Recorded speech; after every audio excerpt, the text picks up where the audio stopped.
Hello दोस्तों, एक कहानी नहीं लेके आया हूँ, एक बात कहने के लिए आया हूँ। बात ऐसी है कि देखिए, हम आरोप प्रत्यारोप चाहे जो भी लगाएं, आजकल मैं देख रहा हूँ कि मुस्लिम कम्युनिटीज़ के ऊपर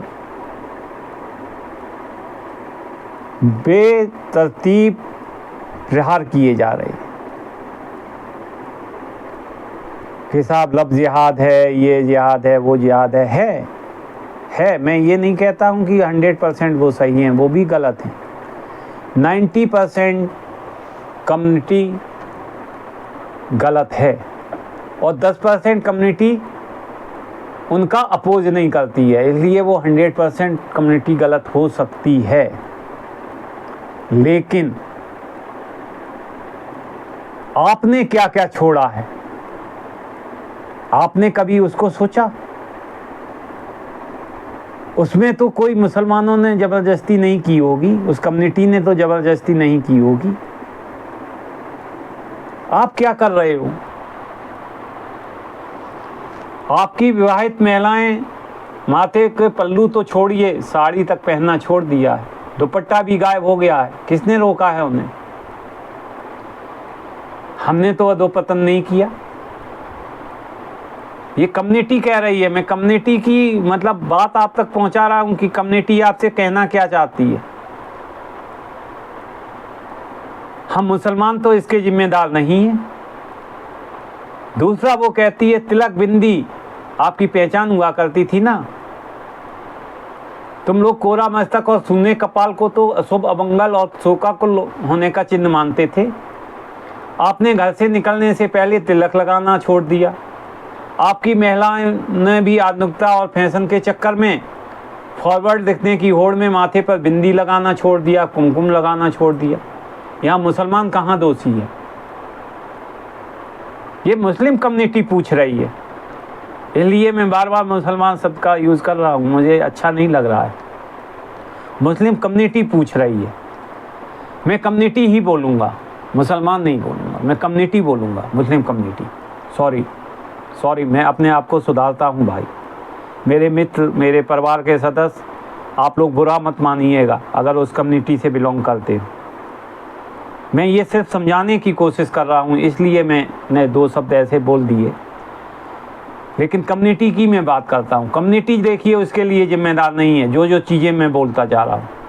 आप लोग विवाह, सगाई जैसे संस्कारों में पारंपरिक परिधान छोड़ दिए, लज्जा विहीन प्री वेडिंग जैसे फुअर रस्म करने लगे और जन्मदिन, वर्षगांठ जैसे अवसरों को ईसाई के बर्थडे में, एनिवर्सरी में परिवर्तित कर दिया।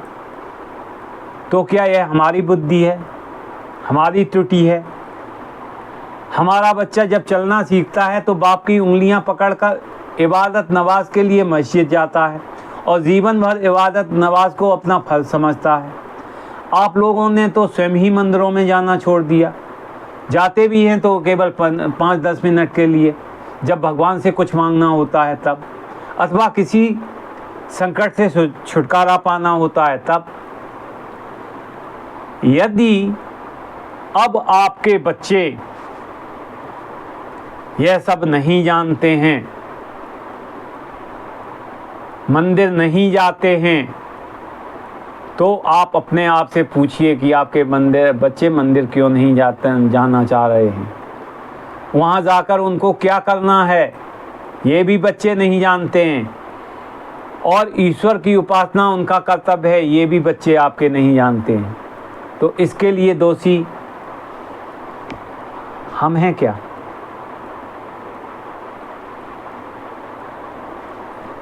पांचवा जो सवाल उठाया, आपके बच्चे कॉन्वेंट में पढ़ने के बाद पोएम सुनाते हैं, आपका सर गर्व से ऊंचा उठ जाता है। होना तो चाहिए कि आपके बच्चे नवकार मंत्र या कोई श्लोक याद कर सुनाए तो आपको गर्व होना चाहिए। इसके उलट जब आप आज वे नहीं सुना पाते तो ना तो आपके मन में इस बात की कोई ग्लानि है और ना ही इस बात का कोई खेद है। हमारे घरों में किसी बाप का सिर शर्म से झुक जाता है यदि उनका बच्चा, हमारा बच्चा रिश्तेदारों के सामने कोई दुआ नहीं सुना पाता। हमारे घरों में बच्चा बोलना सीखता है तो हम सिखाते हैं कि सलाम करना सीखो बड़ों से। आप लोगों ने प्रणाम नमस्कार को हेलो हाय में बदल दिया, तो इसमें दोष क्या मेरा है। छठवां ज्वलंत प्रश्न, हमारे मजहब का लड़का कॉन्वेंट में आकर भी उर्दू अरबी सीख लेता है और हमारी धार्मिक पुस्तक पढ़ने बैठ जाता है। आपका बच्चा ना हिंदू पाठशाला में पढ़ता है और संस्कृत तो छोड़िए, शुद्ध हिंदी भी उसे ठीक से नहीं आती, तो क्या इसमें हमारी त्रुटि है। सातवां, आपके पास तो सब कुछ था, संस्कृत, इतिहास, परंपराएं, आपने उन सबको तथाकथित आधुनिकता की अंधी दौड़ में त्याग दिया और हमने नहीं त्यागा, बस इतना ही भेद है। आप लोग ही तो पीछा छुड़ाए बैठे हैं अपनी जड़ों से। हमने आपकी जड़ें ना तो कल छोड़ी थी और ना आज ही छोड़ने को राजी। हमने अपनी जड़ें ना तो कल छोड़ी थी और ना ही आज छोड़ने को राजी हैं, लेकिन आप तो अपनी ज़मीन ही छोड़ चुके हो। आठवां, वो कहता है आप लोगों को तो स्वयं ही तिलक सिखा आदि से, और आपकी महिलाओं को माथे पर बिंदी, हाथों में चूड़ी, गले में मंगलसूत्र, इन्हें धारण करना अनावश्यक लगने लगा। इसमें भी क्या त्रुटि मेरी है। अपनी पहचान के संरक्षण हेतु, अपनी पहचान को बचाने के हेतु जागृत रहने की भावना किसी भी सजीव समाज के लोगों के मन में स्वतः स्फूर्त होनी चाहिए। उसके लिए आपको अपने ही लोगों को कहना पड़ रहा है। इसमें की गलती मेरी है। मतलब वो सीधा सीधा कह रहा है, वो कम्युनिटी ये नहीं कह रही है, वो कम्युनिटी जैसी है वैसी है।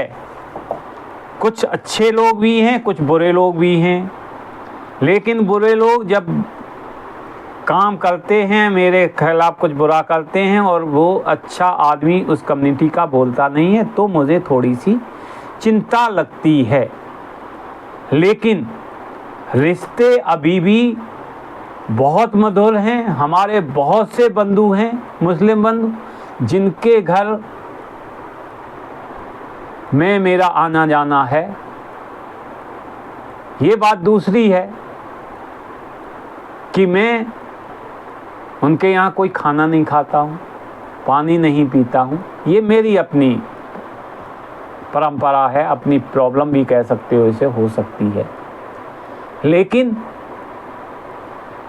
दोस्त आज भी हैं और पक्के दोस्त हैं और कई सालों के दोस्त हैं। अखलाक इटावा में रहता है, मैं ओरिजिनल मेरा इटावा से है, आज भी मेरा फ्रेंड है। 10वें में मित्रता हुई थी उससे, और उसकी एज मुझसे कम से कम जो है कुछ नहीं होगी तो 12-13 साल बड़ी होगी। अब ज़रा विचार करिए कि यह कितनी बड़ी विडंबना है। आप भी विचार कीजिए, अपनी संस्कृति के लुप्त हो जाने का भय आता कहाँ से है और असुरक्षा की भावना का वास्तविक कारण क्या है। हम हैं क्या?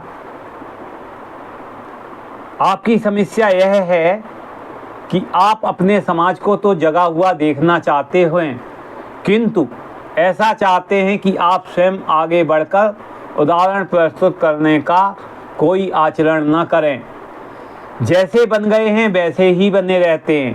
आप स्वयं अपनी जड़ों से जुड़े हुए नहीं हो तो दूसरों को आप में दिखता नहीं है, और इसलिए आपके अपने समाज में तो छोड़िए भाई साहब, आपके परिवार में भी आपकी कोई धार्मिक बातें नहीं सुनना चाहता।